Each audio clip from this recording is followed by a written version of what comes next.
आज का हमारा नया टॉपिक है process management. So first of all what question ask regarding to that topic, तो इसके ऊपर क्या क्वेश्चन पूछा जा सकता है। व्हाट इज़ द प्रोसेस, उस क्वेश्चन रहता है what is the process and discuss the various operation on process. Process के ऊपर कितने ऑपरेशंस अप्लाई होते हैं उसको डिस्कस करना है आपको थोरली।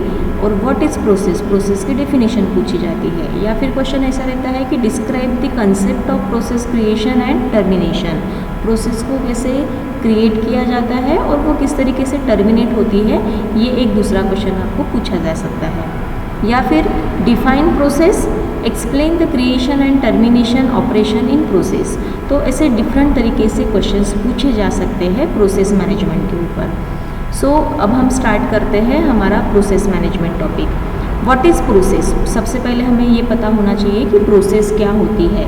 Process means whatever the program in running state, आपके कंप्यूटर सिस्टम में जो भी प्रोग्राम रनिंग स्टेट में है उसे हम प्रोसेस कहते हैं।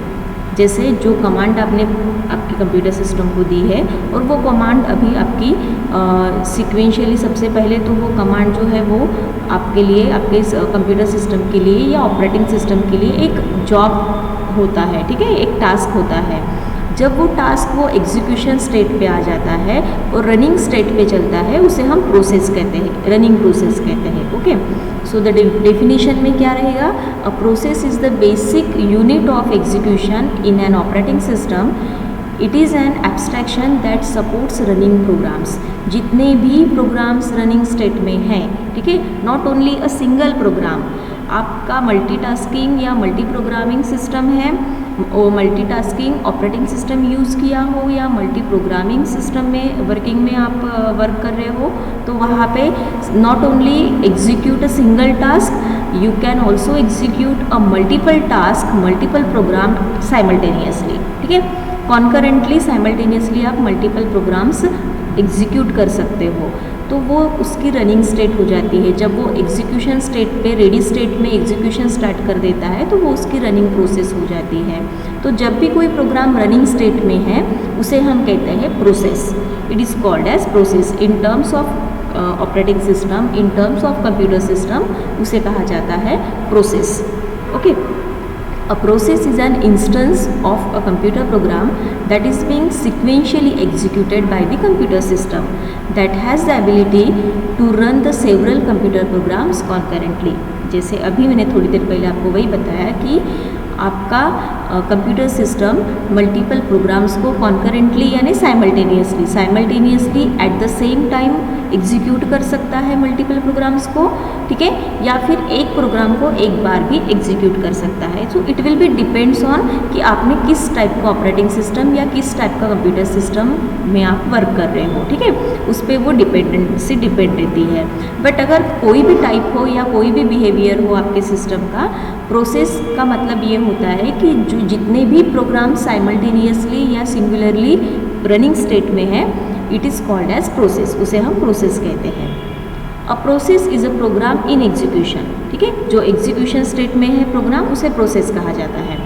Processes is more than a program code which is sometimes known as text section. ऐसा नहीं है कि प्रोसेस में सिर्फ प्रोग्राम ही रहता है। हमने क्या कहा है कि जो प्रोग्राम रनिंग स्टेट में है it is called as process, वो कंप्यूटर के लिए, ऑपरेटिंग सिस्टम के लिए प्रोसेस बन जाती है, ठीक है। But not only the program execution code in that process, उसके अलावा भी उसके अंदर कुछ चीज़ें रहती है जिसे टेक्स्ट सेक्शन कहा जाता है। Okay, it also includes the current activity as represented by the value of program counter and the contents of processor register। जैसे इसके पहले बताया था माइक्रो प्रोसेसर में, हम जब हमारा माइक्रो प्रोसेसर पढ़ते हैं तो उसमें हमें पता चलता है कि प्रोग्राम काउंटर क्या होता है या फिर रजिस्टर्स क्या होते हैं। तो आपके माइक्रो प्रोसेसर्स में हम रजिस्टर्स में आपका डेटा सेव होता है या रजिस्टर्स एड्रेस मेंशन किए जाते हैं जब भी कोई प्रोग्राम एग्जीक्यूट होता है। प्रोग्राम काउंटर्स के एड्रेसेस मेंशन किए जाते हैं जब कोई प्रोग्राम एग्जीक्यूट या रनिंग स्टेट में रहता है। तो current activity, even that current activity क्या चल रही है, आपका प्रोग्राम एग्जीक्यूट हो रहा है तो करंटली कौन सी एक्टिविटी रनिंग स्टेट में है, ये बताने के लिए जो एक्स्ट्रा इन्फॉर्मेशन भी आपके प्रोसेस के अंदर रह सकती है वो रहती है टेक्स्ट सेक्शन के अंदर, ठीक है। तो not only it contains only a code of program, ऐसा नहीं कि आपके प्रोग्राम का सिर्फ कोड ही उसके अंदर रहेगा प्रोसेस के अंदर, उसके साथ साथ एक्स्ट्रा इंफॉर्मेशन भी अटैच रहती है। अब वो एक्स्ट्रा इंफॉर्मेशन मीन्स व्हाट, कि करंट एक्टिविटी क्या चल रही है, आपका जो प्रोग्राम एग्जीक्यूट हो रहा है तो उसका आपके माइक्रो प्रोसेसर में प्रोग्राम काउंटर एड्रेस क्या है, even that processor register address क्या है उसके, ये एक्स्ट्रा इंफॉर्मेशन भी उसमें ऐड हो सकती है प्रोसेस के अंदर। A process generally includes process stack which contain temporary data such as method parameter, return address and the local variable, and the data section which contain the global variable। तो जब भी आपकी कोई प्रोसेस क्रिएट होती है तो वो process जो क्रिएट होती है तो वो स्टैक के फॉर्म में क्रिएट होती है। स्टैक ये एक डेटा स्ट्रक्चर का टाइप्स है, डेटा स्ट्रक्चर करके आपको एक पेपर जाएगा, ठीक है। तो उसमें डेटा स्ट्रक्चर में stack is one of the type of data structure. तो डेटा स्ट्रक्चर में स्टैक रिप्रेजेंटेशन जो रहता है उस रिप्रेजेंटेशन में प्रोसेस का भी रिप्रेजेंटेशन होता है कंप्यूटर सिस्टम के अंदर, तो प्रोसेस स्टैक कहा जाता है उसे। तो जितने भी प्रोसेसेस रनिंग स्टेट में है तो वो प्रोसेस स्टैक के अंदर इंक्लूड रहती है। तो उसमें क्या इन्फॉर्मेशन रहती है, उसमें टेम्पररीली इन्फॉर्मेशन रहती है, किससे रिलेटेड, कि मेथड्स के पैरामीटर्स क्या है, जो भी आप प्रोसेस रन कर रहे हो उसके मेथड पैरामीटर्स क्या है, उसका रिटर्न एड्रेस क्या है, उसके लोकल वेरिएबल्स क्या है। तो ये टेम्पररी इन्फॉर्मेशन कंटेंट रहती है उस स्टैक के अंदर। इवन दैट उसके साथ साथ एक डेटा सेक्शन भी रहता है अटैच्ड, जिसमें ग्लोबल वेरिएबल के एड्रेसेस रहते हैं। तो local variable and global variable हो गया या रिटर्न एड्रेस हो गया, तो ये सब जो इन्फॉर्मेशन है all these are related to your micro processor. जो प्रोसेसर हम यूज़ करते हैं उसके रजिस्टर्स का पार्ट या उसके मेमोरी सेक्शन के पार्ट से रिगार्डिंग ये इन्फॉर्मेशन स्टोर रहती है प्रोसेस स्टैक में। तो जब भी कोई प्रोसेस क्रिएट होती है तो वो प्रोसेस स्टैक के थ्रू क्रिएट होती है और प्रोसेस स्टैक में उसकी डिटेल इन्फॉर्मेशन रहती है प्रोसेस से रिलेटेड। और process means what, process means your running या एग्जीक्यूटिंग प्रोग्राम। जो प्रोग्राम रनिंग स्टेट में है, एग्जीक्यूटिंग स्टेट में है, उसे हम प्रोसेस कहते हैं, ठीक है। अब हम देखेंगे ऑपरेशंस। क्या ऑपरेशंस होते हैं प्रोसेस के ऊपर। ऑपरेशंस मीन्स व्हाट, कि how to create your process. सबसे पहले कि आपकी प्रोसेस कैसे क्रिएट होती है, and how to terminate your process, वो प्रोसेस टर्मिनेट कैसे की जाती है, तो वो बन जाते हैं उसके ऑपरेशंस। तो सबसे पहले जो भी जॉब या जो टास्क कंप्यूटर सिस्टम को एग्जीक्यूट करना है या ऑपरेटिंग सिस्टम के पास जो टास्क जाती है बाय द यूज़र, तो उसके लिए वो रहता है एक प्रोग्राम, एक टास्क या फिर एक जॉब। अब जब वो एग्जीक्यूट स्टेट में चला जाएगा या रनिंग स्टेट में चला जाएगा एग्जीक्यूशन के लिए, वंस द ऑल रिसोर्सेस जब उसको मिल जाएंगे, पूरे रिसोर्सेस उसको मिल जाएंगे और वो रनिंग स्टेट में चला जाएगा, तो वो कंप्यूटर सिस्टम के लिए प्रोसेस कहलाती है, ठीक है। तो प्रोसेस कैसे क्रिएट होती है ये सबसे पहले हमें जानना ज़रूरी है, ठीक है। तो क्रिएट होती है तो उसके क्या रीज़न्स है क्रिएट होने के, और वो कौन से टाइप्स में क्रिएट होती है या किस तरीके से क्रिएट किया जाता है उसको। So basically following 2 operations performed on the process. पहला ऑपरेशन है कि प्रोसेस क्रिएशन, प्रोसेस कैसे क्रिएट होती है, and the second operation is process termination. तो पहला हम देखेंगे process creation. In general purpose system, some way is needed to create the processes as needed during the operations। जब आपके कोई ऑपरेशंस ज़रूरी है, आपको कोई टास्क परफॉर्म करना ज़रूरी है, उस केस में प्रोसेसेस क्रिएट होते हैं। तो उसके कुछ रीजंस भी हो सकते हैं। क्या रीजंस है तो वो देखेंगे। सबसे पहला ये रीज़न है कि when the computer system start then user has log to that system. जैसे ही मैंने कंप्यूटर सिस्टम मेरा ऑन किया तो मैं इस कंप्यूटर सिस्टम के लिए लॉग ऑन हो गई, ओके। लॉग ऑन हो गई, मैं यूज़र जैसे ही मैंने मेरे कंप्यूटर सिस्टम को ऑन किया है, so I am the user of that computer. इस कंप्यूटर की मैं फ़िलहाल यूज़र हूँ, ओके। सेकंड चीज़ ये है कि जैसे मैं यूज़र हूँ तो मैं जो भी प्रोग्राम या जो भी टास्क परफॉर्म करना चाहती हूँ तो वो टास्क इफ़िशियंटली एग्जीक्यूट होना चाहिए। तो when user starts a program, जब भी यूज़र कोई प्रोग्राम स्टार्ट करेगा तो वो प्रोग्राम स्टार्ट होना चाहिए।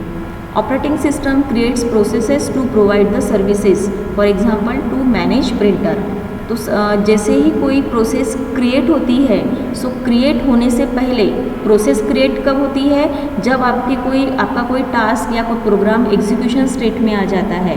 एग्जीक्यूशन स्टेट में वो कब आएगा, जब उसको जितने भी रिसोर्सेस नीडेड है वो सभी रिसोर्सेस उसको मिल जाएंगे, ठीक है, तो वो एग्जीक्यूशन स्टेट में चला जाएगा। और जब वो रनिंग स्टेट में आएगा, एग्जीक्यूशन स्टेट में आएगा, तो वो कंप्यूटर सिस्टम के लिए प्रोसेस बन जाएगी। तो प्रोसेस फॉर एग्जांपल उन्हें दिया है कि टू मैनेज द प्रिंटर, जब वो रन कर रहा है किसी टास्क को या किसी प्रोग्राम को, तो उसे वो जो भी रिसोर्सेस है, जो नीडेड रिसोर्सेस है, उसको मैनेज करने का काम करना है उस प्रोसेस को या फिर आपके ऑपरेटिंग सिस्टम को। Fourth one, some program starts another programs, for example Netscape calls the XV to display a picture. ये एक कमांड है, उन्होंने एक कमांड दी है कि एक कमांड इस पर्टिकुलर सॉफ्टवेयर के थ्रू दी गई है कि पिक्चर को स्टार्ट करना है, ठीक है। अब ये कमांड आई है, कुछ प्रोग्राम रनिंग स्टेट में चल रहा है, कोई टास्क जो है वो रनिंग स्टेट में चल रहा है और बीच में ही ये कमांड दी जा रही है कि टू डिस्प्ले सम पिक्चर। तो उस केस में भी क्या होगा, नेक्स्ट प्रोसेस का क्रिएशन हो सकता है। तो प्रोसेस मीन्स ऐसा नहीं कि सिर्फ एक सिंगल टास्क के लिए प्रोसेस बनेगी, प्रोसेस में मल्टीपल प्रोग्राम्स को भी प्रोसेसेस में ऐड किया जा सकता है, ठीक है, सिक्वेंशियली, तो उसे हम प्रोसेस कहते हैं। Creation of new process can be proceed as follows. अब वो कैसे क्रिएट होती है, सबसे पहले तो जब भी कोई प्रोसेस क्रिएट होती है तो उसको एक यूनिक आइडेंटिफिकेशन नंबर दिया जाता है। जैसे हमारा आई कार्ड, कॉलेज का आई कार्ड रहता है या कोई भी आधार कार्ड नंबर हमारा जनरेट होता है, तो वो जो है वो यूनिक है, ठीक है। यूनिक है मीन्स वो सिर्फ उस पर्टिकुलर पर्सन के लिए ही है, वो डुप्लीकेट नहीं हो सकता। तो जब भी कोई प्रोसेस क्रिएट होती है तो वो प्रोसेस तो रनिंग प्रोग्राम्स के लिए क्रिएट होती है। तो जो प्रोग्राम रनिंग स्टेट में आ गया है, उसको पूरे रिसोर्सेस मिल गए हैं, अब वो रनिंग होने वाला है या हो चुका है, उसका एग्जीक्यूशन स्टार्ट हो चुका है, तो वो बन गई आपके ऑपरेटिंग सिस्टम के लिए प्रोसेस। तो उसको असाइन किया जाता है यूनिक प्रोसेस आइडेंटिफायर, ठीक है, UPI भी कहा जाता है, ठीक, उसको। So to assign a unique process identifier to the new process, नए प्रोसेस को एक यूनिक ID प्रोवाइड किया जाता है, उस ID को प्रोसेस आइडेंटिफायर कहा जाता है, ठीक है। प्रोसेस है इसलिए process identifier and it is the unique, क्योंकि वो सिर्फ उसी प्रोग्राम के लिए है इसलिए। At this time new entry is added to the primary process table which contain 1 entry per process. अगर उस केस में नई एंट्री, जैसे नया प्रोग्राम ऐड होता है तो उसके लिए दूसरा यूनिक प्रोसेस आइडेंटिफायर डिफाइन किया जाएगा। तो हर एक प्रोसेस के लिए, हर एक प्रोग्राम के लिए यूनिक आइडेंटिफायर रहेगा, प्रोसेस आइडेंटिफायर रहेगा, और एक टेबल मेंटेन किया जाएगा बाय द ऑपरेटिंग सिस्टम, और उस टेबल में हर एक प्रोसेस की यूनिक प्रोसेस आइडेंटिफायर एंट्री रहेंगी, okay. Second one, locate the space for the process. अब उस प्रोसेस के लिए कितनी स्पेस लगने वाली है, मैंने जैसे बताया कि प्रोसेस यानी क्या, running state of your program, आपके प्रोग्राम का रनिंग स्टेट। तो अगर आप कोई प्रोग्राम एग्जीक्यूट कर रहे हो तो ऑब्वियसली उसके लिए मेमोरी स्पेस अलोकेट होने वाली है, तो वो कितनी number of memory space allocate होने वाली है वो भी प्रोसेस का ही पार्ट है, ठीक है। प्रोसेस में स्पेसिफाई किया जाएगा वो स्पेस को, तो उसका स्पेसिंग का अलोकेशन भी उस टेबल में रहेगा। This includes all the elements of the process image, thus the operating system must know now how much the space is needed for the private user address space, program और data and the user stack. तो उस table के अंदर वो space भी allocate किए जाएंगी कि इतनी स्पेस लगने वाली है इस प्रोग्राम को या फिर इस प्रोसेस को एग्जीक्यूट करने के लिए। तो उसमें पूरी उसका प्राइवेट यूज़र का एड्रेस यानी आपके प्रोग्राम का एड्रेस स्पेस, उसके अंदर प्रोग्राम स्पेस कितनी है, डेटा स्पेस कितनी है, डिटेल इन्फॉर्मेशन रहेगी। इवन दैट यूज़र स्टैक यानी स्टैक मेंटेन रहेगा, stack in the form of table, ठीक है।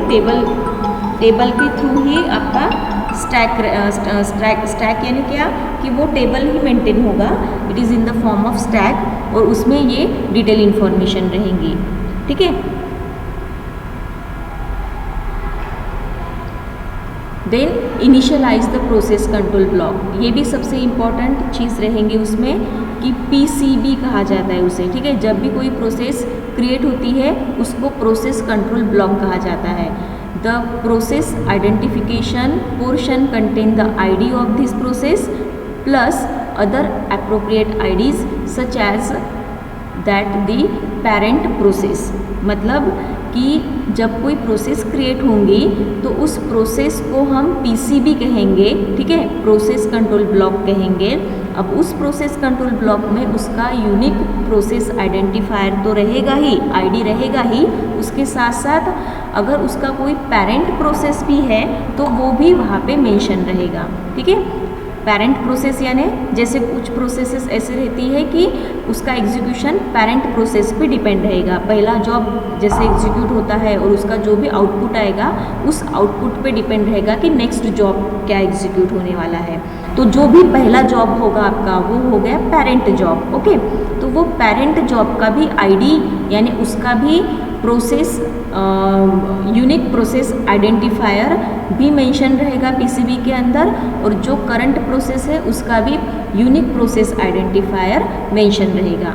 The processor state information portion will typically initialize with most entries zeros except for the program counter. The process control information portion is initialized based on the standard default value plus the attribute that have been requested for the process. अब PCB ये important इसलिए है कि process को कहा जाता है PCB के अंदर उस प्रोसेस का यूनिक आइडेंटिफायर रहेगा, ठीक है, प्रोसेस आइडेंटिफायर रहेगा। अगर उसका कोई पेरेंट प्रोसेस है तो उसका भी आइडेंटिफायर रहेगा। तो जब भी कोई प्रोसेस इनिशियलाइज होती है तो वो ज़ीरो से उसकी एंट्री जो रहती है डिफ़ॉल्ट वैल्यू उसकी ज़ीरो मेंशन की जाती है, और उस स्टैंडर्ड डिफ़ॉल्ट वैल्यू से उसका इनिशियलाइजेशन होता है उस प्रोसेस का। उसके साथ साथ अगर कुछ पेरेंट प्रोसेस भी है तो उसकी भी रिक्वेस्ट सेंड की जाती है। Then next appropriate linkages, next set the appropriate linkages. For example, if the operating system maintain each scheduling queue as a linked list, then the new process must be put in the ready or ready suspended list। यानी ये बन गया आपका linkage, यानी जैसे जितने भी jobs आपके कंप्यूटर सिस्टम को रन करने हैं या ऑपरेटिंग सिस्टम को रन करने हैं, जितने नंबर ऑफ जॉब्स, अगर वो वहाँ पे कोई शेड्यूलिंग यूज़ करता है, ठीक है, जॉब शेड्यूलिंग यूज़ करता है, तो अगर वो जॉब शेड्यूलिंग यूज़ करता है तो उसमें लिंकेज देना भी ज़रूरी है। लिंकेज मीन्स व्हाट, अब हम कह रहे हैं स्टैक मेंटेन किया जाता है। जब भी कोई प्रोग्राम रनिंग स्टेट में चला गया उसे हम प्रोसेस कहते हैं, और प्रोसेस स्टैक फॉर्म में मेंटेन किया जाता है। यानी स्टैक मीन्स एक टेबल फॉर्म ही रहता है और टेबल फॉर्म में वो स्टैक मेंटेन होता है। अब उस स्टैक के अंदर जो रनिंग प्रोग्राम है उसका डेटा तो रहेगा ही, ठीक है, कोड डेटा तो रहेगा ही। उसके साथ साथ पीसीबी यानी प्रोसेस कंट्रोल ब्लॉक, उसका यूनिक प्रोसेस आइडेंटिफायर रहेगा। अगर उसका पेरेंट है तो पेरेंट के लिए भी यूनिक प्रोसेस आइडेंटिफायर रहेगा, ठीक है। स्पेस कितनी अलोकेट होने वाली है उसका भी एड्रेस, उसके भी एड्रेसेस रहेंगे। Then program counter, register address, आपके माइक्रो प्रोसेसर के रजिस्टर एड्रेस, ये पूरी डिटेल इन्फॉर्मेशन भी स्टैक में रहने वाली है। उसके साथ साथ अगर आपने क्यू मेंटेन की है या फिर शेड्यूलिंग मेंटेन की है, ठीक है, 10 जॉब आपको एग्जीक्यूट करना है, तो उसके साथ साथ आपको लिंकेज देना पड़ेगा नेक्स्ट जॉब का। तो जैसे ही आपका रनिंग जॉब एग्जीक्यूट हो जाता है तो वो ऑटोमेटिकली कहाँ पे शिफ्ट होगा, जो भी लिंकेज है वो लिंकेज जिस एड्रेस को शो कर रहा है, जहाँ पे भी उस पर्टिकुलर नेक्स्ट जॉब को एग्जीक्यूट करने का एड्रेस है, उसको वो लिंक कर देगा और उसका एग्जीक्यूशन स्टार्ट हो जाएगा। या फिर नेक्स्ट जॉब जो है वो रेडी स्टेट में आके खड़ा रहेगा, ठीक है, कि आई am the next one going for execution. जैसे हम कहते हैं ना कि जैसे क्लास में 10 स्टूडेंट है, ठीक है, 10 स्टूडेंट में से 5 स्टूडेंट जो है वो फाइनल में चले गए। कोई टेस्ट ली है मैडम ने, ठीक है, आपकी एग्ज़ाम टेस्ट ली है, 5 लोग फेल हो गए, 5 लोग सिलेक्टेड हो गए। अब जब 5 लोग सिलेक्टेड हो गए और उनको अभी फाइनल में जाना है तो उनके बीच में भी कंपटीशन लगने वाली है। तो उसमें हम जैसे हम कह सकते हैं कि उसमें हमने स्कोर रखे हैं, ठीक है, किसका अच्छा स्कोर है, तो जिसका सबसे हाईएस्ट स्कोर है वो फर्स्ट वन, जो नेक्स्ट आ रहा है वो नेक्स्ट नेक्स्ट वन, उसके बाद जिसका स्कोर उससे कम है वो नेक्स्ट वन, और सबसे कम स्कोर जिसका है वो 5th प्लेस पे चला जाएगा। तो जैसे ही फर्स्ट वाला जो है जिसका हायर स्कोर है वो जैसे ही पास आउट हो जाता है तो नेक्स्ट हम किसको कॉल करेंगे, नेक्स्ट वाले को, जो उससे सिर्फ 1 पॉइंट या 2 पॉइंट से नीचे हो सकता है। ठीक है, 5th वाले को तो हम कॉल नहीं करेंगे क्योंकि वो तो सबसे लास्ट में जाने वाला है। तो जो 1 या 2 पॉइंट से कम मार्क्स लाया हुआ स्टूडेंट है उसको हम कॉल करेंगे। तो उसका लिंकेज हमें फर्स्ट के साथ ही देना है। तो फर्स्ट जब एग्जीक्यूशन स्टेट में रहेगा, फर्स्ट जॉब जब एग्जीक्यूशन स्टेट में रहेगा तो उसके साथ साथ हम नेक्स्ट जॉब का एप्रोप्रिएट लिंकेज दे देंगे। तो नेक्स्ट जॉब जो है वो उसको एक लिंक चली जाएंगी कि भाई आपको सोना नहीं है, आपको रेडी स्टेट में रहना है क्योंकि you are the next one, execution के लिए आप नेक्स्ट वन में जाने वाले हो, तो वो रेडी स्टेट में रहेगा। तो ये भी एक हो गया। Next, create and expand other data structure. For example, operating system में maintain the accounting file on each process to be used subsequently for billing and और performance assistant process purposes. Create and expand other data structure, अगर ऐसे कुछ jobs है जहाँ पे आपको accounting भी मेंटेन करनी है तो उस केस में आप जॉब के साथ साथ अकाउंटिंग फाइल भी मेंटेन कर सकते हो। तो हर एक अकाउंटिंग फाइल के लिए उसकी अलग से प्रोसेस मेंटेन की जाएंगी। तो वो ये पॉइंट कुछ इम्पॉर्टेंट पॉइंट नहीं है। सबसे इम्पॉर्टेंट पॉइंट्स जो है इसमें यही है कि आपकी प्रोसेस कैसे क्रिएट होती है और जब भी प्रोसेस क्रिएट होती है तो उसके लिए क्या क्या रिक्वायरमेंट रहती है। तो सबसे पहला रिक्वायरमेंट ये रहता है कि एक यूनिक प्रोसेस आइडेंटिफायर असाइन होता है नए प्रोसेस के लिए। उसके साथ साथ कितनी स्पेस अलोकेट होने वाली है, मेमोरी स्पेस कितनी लगने वाली है वो भी अलोकेट होती है उस प्रोसेस में। अब ये सब चीज़ें कहाँ पे अलोकेट होंगी, ये सब चीज़ें अलोकेट होंगी उस टैग में जहाँ पे वो प्रोसेस स्टोर रहेंगी, या टेबल कह सकते हैं हम उसमें। ठीक है, क्योंकि ये एक्स्ट्रा इन्फॉर्मेशन है, उसका यूआईडी एक्स्ट्रा इन्फॉर्मेशन है, स्पेस एक्स्ट्रा इन्फॉर्मेशन है। ठीक है, उसके साथ साथ पीसीबी जो है उसमें भी उसका यूआईडी रहेगा। अगर पेरेंट प्रोसेस है तो उसका भी यूआईडी रहेगा। इनिशियलाइजेशन हमेशा स्टार्ट होता है 0 से, डिफ़ॉल्ट वैल्यू से। ठीक है, फिर उसके साथ साथ अगर हमने क्यू मेंटेन किया है, शेड्यूलिंग किए हैं जॉब्स को, तो हमें लिंकेज भी देनी पड़ेगी कि नेक्स्ट जॉब जो है वो रेडी स्टेट में चला जाए, क्योंकि उसको पता होना चाहिए कि मैं अभी नेक्स्ट मुझे एग्जीक्यूट होना है, तो वो रेडी स्टेट में रहेगा। तो आपको वहाँ पे अप्रोप्रिएट लिंकेज देनी पड़ेंगी उस पर्टिकुलर सेक्शन में। So these are the creation of process, इसे हम प्रोसेस का क्रिएशन कहते हैं। तो प्रोसेस जब भी क्रिएट होती है तो उसमें सिर्फ आपके प्रोग्राम का कोड एग्जीक्यूशन पार्ट नहीं रहता है, उसके साथ साथ ये अदर इन्फॉर्मेशंस भी ऐड रहती है। अब ये अदर इन्फॉर्मेशन इसलिए ज़रूरी है क्योंकि हमें CPU, हमारा जो CPU है उसका हमें 100% यूटिलाइजेशन करना है। ठीक है, उसको आइडल स्टेट में नहीं रखना है। आइडल स्टेट में यानी हमें उसको बिठा के नहीं रखना है। जैसे ही जॉब फिनिश हो जाता है नेक्स्ट जॉब रेडी स्टेट में होना चाहिए। अब वो रेडी स्टेट में कब रहेगा, रेडी स्टेट में तब रहेगा जब उसको जो रिसोर्सेस लगने वाले हैं वो पूरे रिसोर्सेस उसके रेडी स्टेट में रहेंगे।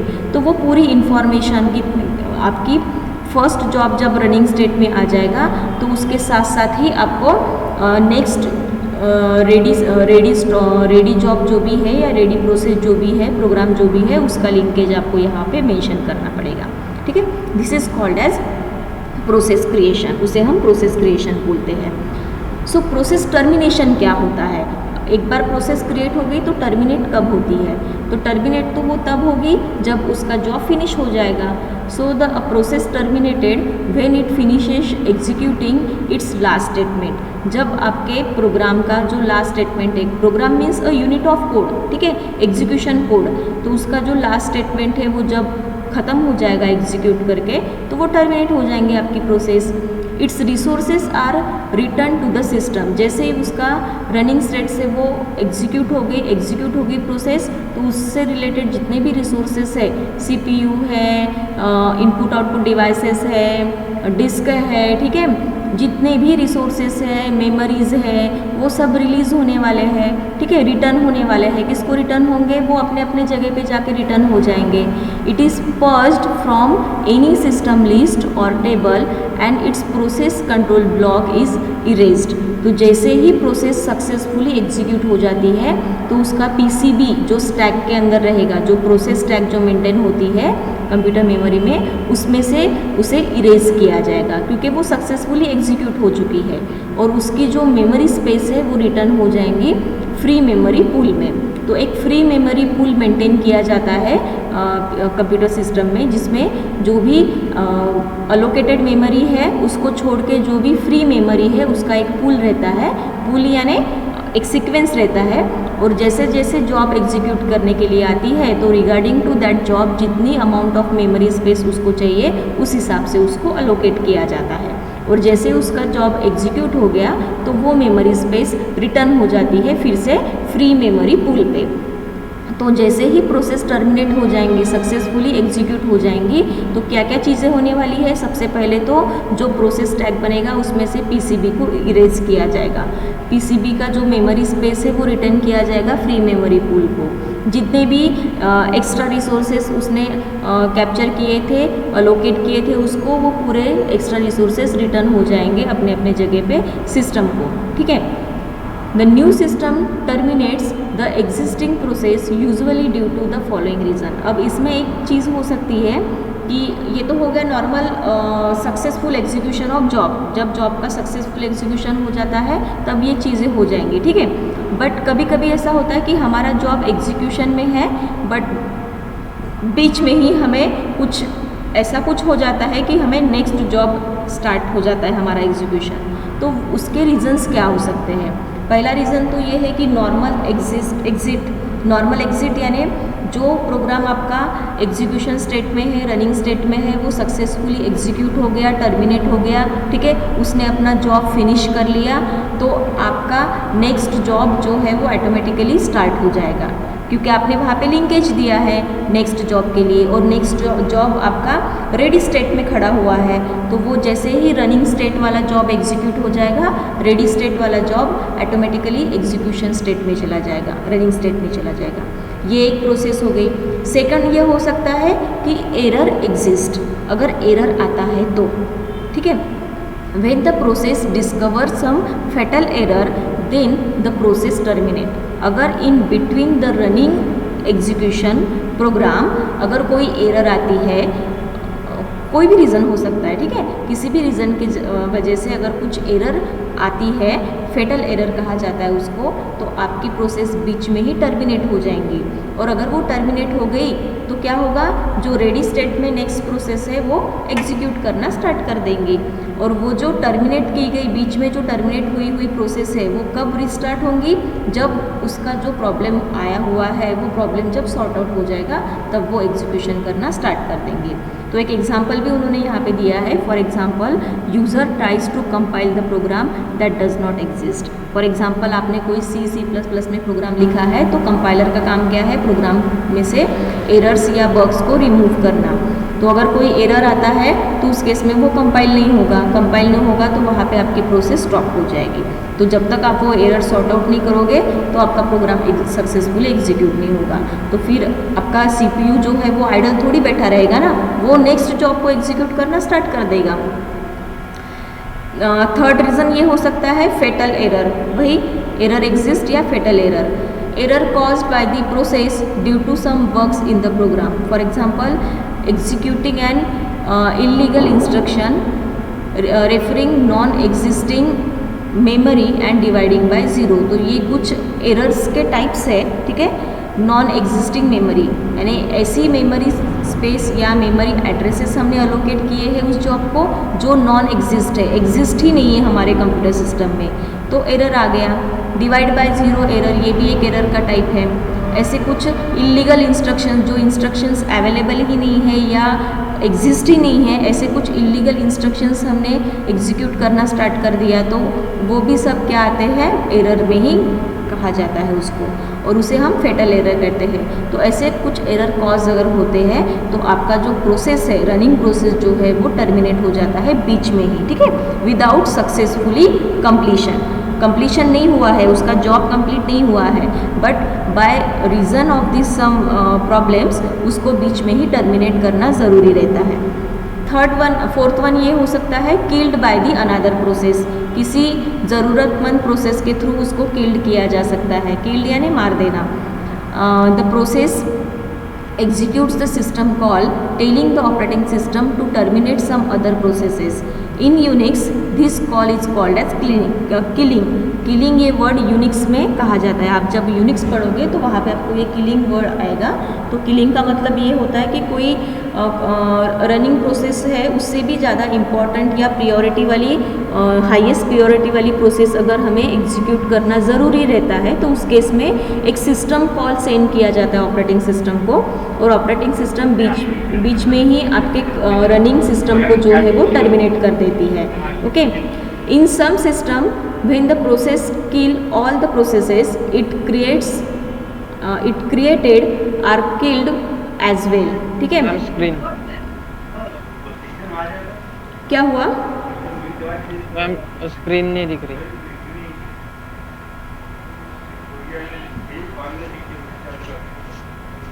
मैम स्क्रीन नहीं दिख रही है।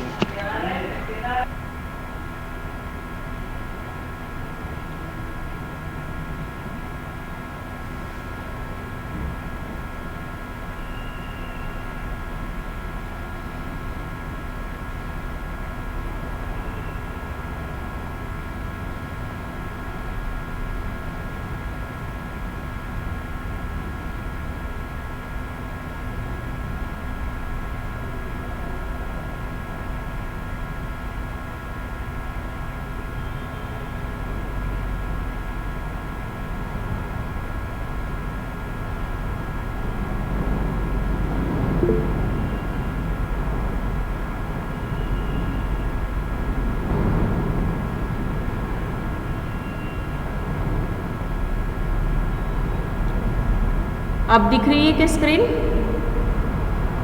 हाँ मैम अब दिख हाँ ma'am. So the next reason is killed by the another process. किसी दूसरे प्रोसेस के थ्रू भी आपकी करंट प्रोसेस को किल किया जा सकता है या फिर उसको डिस्ट्रॉय किया जा सकता है। So what is the reason? Reason क्या हो सकता है कि कोई हाईएस्ट प्रायोरिटी वाली प्रोसेस है जिसे एग्जीक्यूट करना, तुरंत एग्जीक्यूट करना ज़रूरी है, तो उस केस में आप एक सिस्टम कॉल सेंड किया जाता है ऑपरेटिंग सिस्टम को और वो टर्मिनेट कर देती है करंट प्रोसेस को। ठीक है, जैसे फॉर एग्जांपल यूनिक्स में उसे किलिंग कहा जाता है। In terms of Unix language उसे किलिंग कहा जाता है। ठीक है, एंड नेक्स्ट रीज़न इज जैसे लिनक्स होता है वैसे। हाँ हाँ, Linux Linux and Unix both are near about same languages. ठीक है, दोनों भी सेम ऑपरेटिंग सिस्टम है। Linux is again one of the operating system and Unix is again one of the operating system. दोनों भी ऑपरेटिंग सिस्टम लैंग्वेजेस है। ठीक है, सिर्फ उसके कुछ कमांड्स और सिंटैक्सेस अलग अलग है। जैसे हम C++ को बाइफरकेट करते हैं उस तरीके से लाइनेक्स और यूनिक्स को बाइफरकेशन दे सकते हैं। Cascading termination. कास्केडिंग टर्मिनेशन का मतलब क्या होता है? Some systems like VMS means virtual machines कहा जाता है इसको, does not allow the child to exist if the parent has terminated. Thus, if the process terminate, then all its child or sub processes terminate automatically. This is known as cascading termination. Cascading termination का मतलब ये होता है कि यहाँ पे एक hierarchy maintain होती है पेरेंट से लेके चाइल्ड तक। अगर आप कोई चाइल्ड रिमूव करना चाहते हो या उसको किल्ड करना चाहते हो या उसको इरेज करना चाहते हो तो सबसे पहले आपको ज़रूरी रहता है कि पेरेंट को इरेज करो, और जैसे आपने पेरेंट को इरेज कर दिया तो ऑटोमेटिकली पूरे चाइल्ड और सब प्रोसेसेस ऑटोमेटिकली टर्मिनेट हो जाते हैं। तो उसे हम कैस्केडिंग टर्मिनेशन कहते हैं। तो ये जितने भी रीजंस बताए हैं, so these are the reasons are related to the running process termination.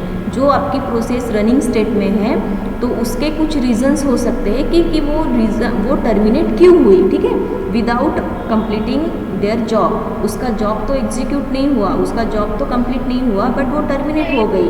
तो दीज आर द रीजंस। ये रीजंस हो सकते हैं कि उसका एग्जीक्यूशन क्यों स्टॉप हुआ है या टर्मिनेट वो क्यों हो चुकी है, तो उसे कहा जाता है प्रोसेस टर्मिनेशन। तो जब ऑपरेशंस ऑफ प्रोसेस के ऑपरेशंस क्या है, तो दो तरीके के उसके ऑपरेशंस होते हैं। एक है process creation and the second one is the process termination. फिर उसके बाद एक डिफ्रेंसिएशन हम ले लेते हैं क्योंकि कन्फ्यूजन नहीं होना चाहिए, तो ये क्वेश्चन जनरली पूछा नहीं जाता, बट फिर भी हम एक डिफ्रेंसिएशन लेते हैं कि प्रोग्राम वर्सेस प्रोसेस क्या होता है। ठीक है, in terms of operating system program किसे कहा जाता है और इन terms of operating system process किसे कहा जाता है। हम ऑपरेटिंग सिस्टम पढ़ रहे हैं, ठीक है, कंप्यूटर सिस्टम नहीं पढ़ रहे, ऑपरेटिंग सिस्टम। तो ऑपरेटिंग सिस्टम में प्रोग्राम किसे कहा जाता है और प्रोसेस किसे कहा जाता है। तो पहला पॉइंट तो हम ये कहेंगे कि it is the set of instruction written to solve the problem.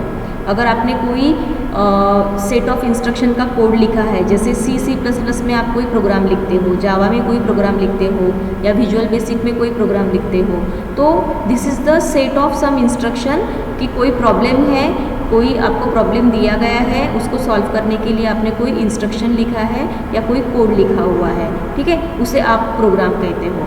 But process is nothing but an execution of that program. उस प्रोग्राम का execution means your process.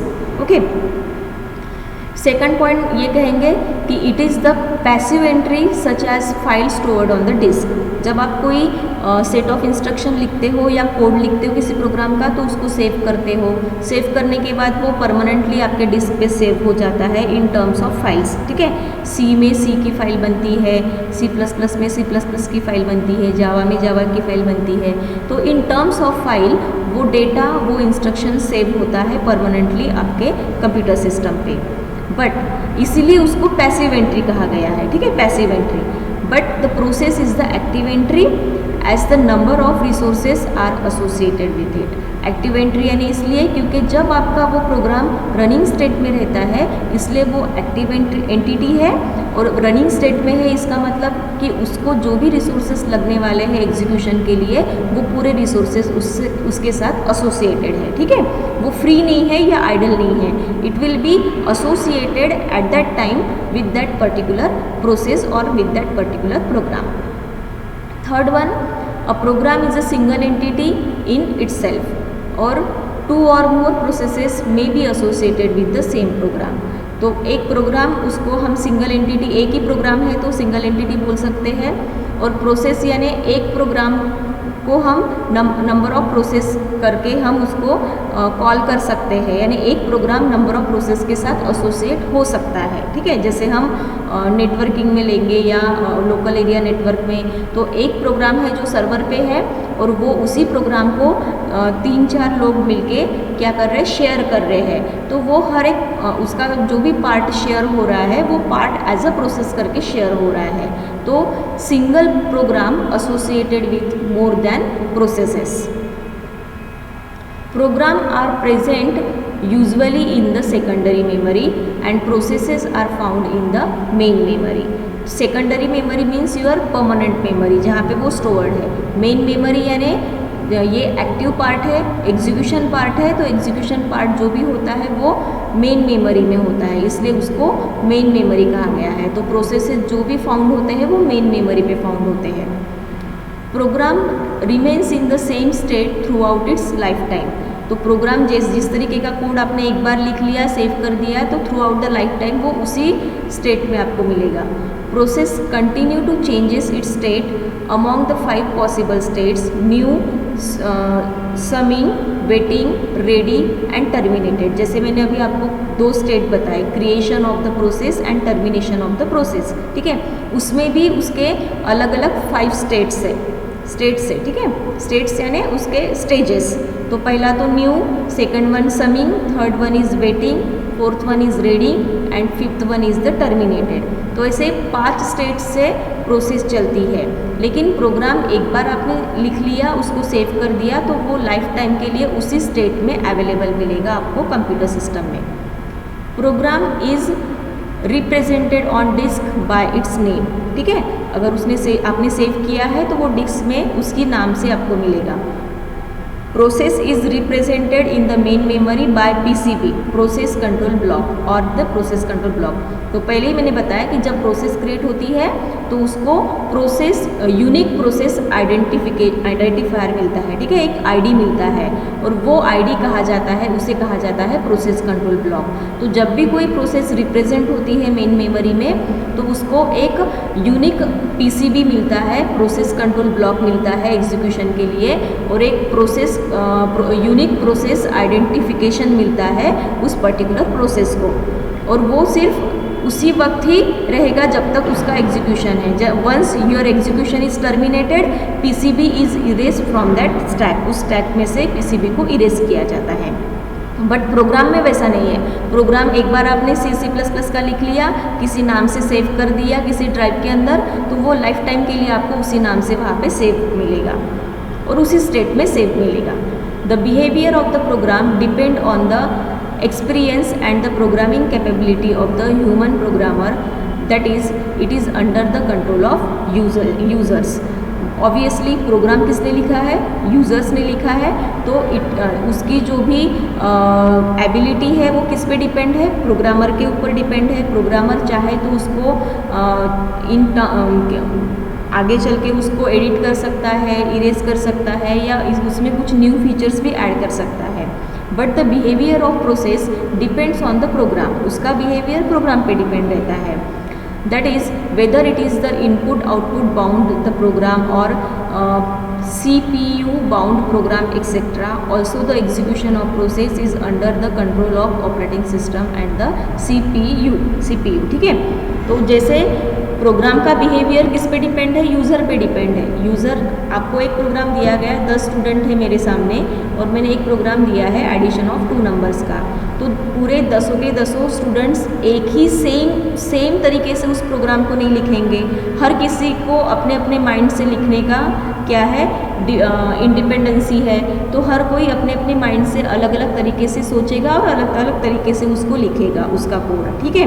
But the process का बिहेवियर किस पे डिपेंड है? Programme जो लिखा हुआ है उस पे डिपेंड है। तो जो प्रोग्राम आपने लिखा है उसमें जो रिसोर्सेस आपको लगने वाले हैं वो पूरे रिसोर्सेस यहाँ पे प्रोसेस में आ जाएंगे, ठीक है। Then numbers of program on a disk are limited by the size of the disk and the number of processes in main memory is limited by the size of the main memory। तो obviously disc space पे कितनी permanent memory आपका permanent memory का size कितना है उस पर depend है कि कितने नंबर ऑफ प्रोग्राम्स आप सेव कर सकते हो।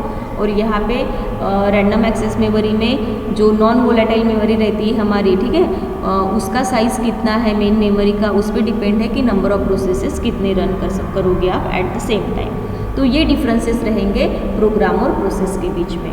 तो यहाँ तक ही हम आज का सेशन रखेंगे, ठीक है। तो आज के सेशन में हमने क्या देखा है? हमने न्यू टॉपिक पढ़ा है प्रोसेस मैनेजमेंट, उसमें हमने प्रोसेस क्या होती है वो पढ़ चुके हैं हम। प्रोसेस के 2 ऑपरेशंस रहते हैं, प्रोसेस का क्रिएशन कैसे होता है और प्रोसेस का टर्मिनेशन कैसे होता है, ठीक है।